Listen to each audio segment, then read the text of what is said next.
नमस्कार दोस्तों, स्वागत है आप सभी का फिर एक बार ज्योतिष को तर्क की दृष्टि से देखने के हमारे इस सफर में, जहां हम पढ़ रहे हैं विपुल जोशी जी द्वारा कृत तार्किक ज्योतिष। और आज का हमारा जो टॉपिक है वो है ज्योतिष मित्र और भाग्योदय। तो एक बड़ी ही प्रचलित कहावत है कि हम अपना परिवार जहां जन्म लेते हैं वो हम नहीं चुनते, लेकिन हम किन दोस्तों के साथ रहते हैं, उठते बैठते हैं, वो पूर्णतः हमारा चुनाव होता है। तो ये दोस्त कैसे हमें मिलते हैं और हमें कैसे दोस्तों से मिलना चाहिए, इस विषय पर थोड़ा सा प्रकाश डाला गया है इस टॉपिक पर, इस चैप्टर में। तो आइए शुरू करते हैं। विपुल जी क्या लिखते हैं।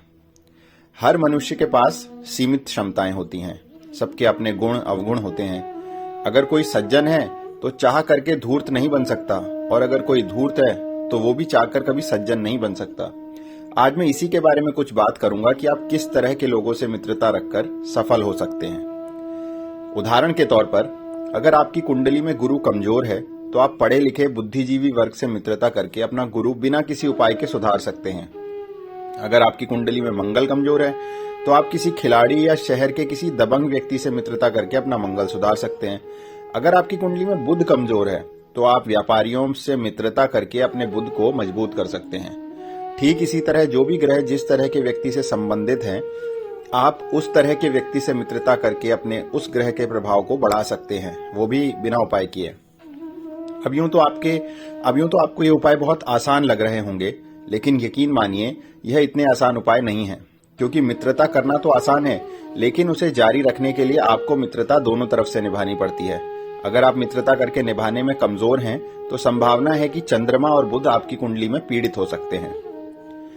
दूसरा महत्वपूर्ण पहलू यह भी है कि हर किसी व्यक्ति का एक ऑरा यानी आभामंडल होता है, जिसमें वो हर किसी को आसानी से आने नहीं देता। संत कभी डाकुओं को अपने समीप नहीं आने देंगे, और ना ही डाकू चाहेंगे कि कोई संत उनके बीच आकर रहे या उनसे मित्रता करे। फिर भी मैं कई जातकों को इस तरह की सलाह जरूर देता हूं। उन्हें इसमें दिक्कतें भी आती हैं क्योंकि उनका मन ही इसकी इजाजत नहीं देता। वो अपने मन को इसके लिए तैयार कर ही नहीं पाते। इसका भी एक आसान उपाय है। अगर कोई जातक इस उपाय को करना चाहता है और नहीं कर पा रहा है तो जरूरी नहीं वो किसी हम उम्र से ही मित्रता करे। वो अपनी उम्र से बहुत कम या फिर बहुत ज्यादा वाले की भी तलाश कर सकता है।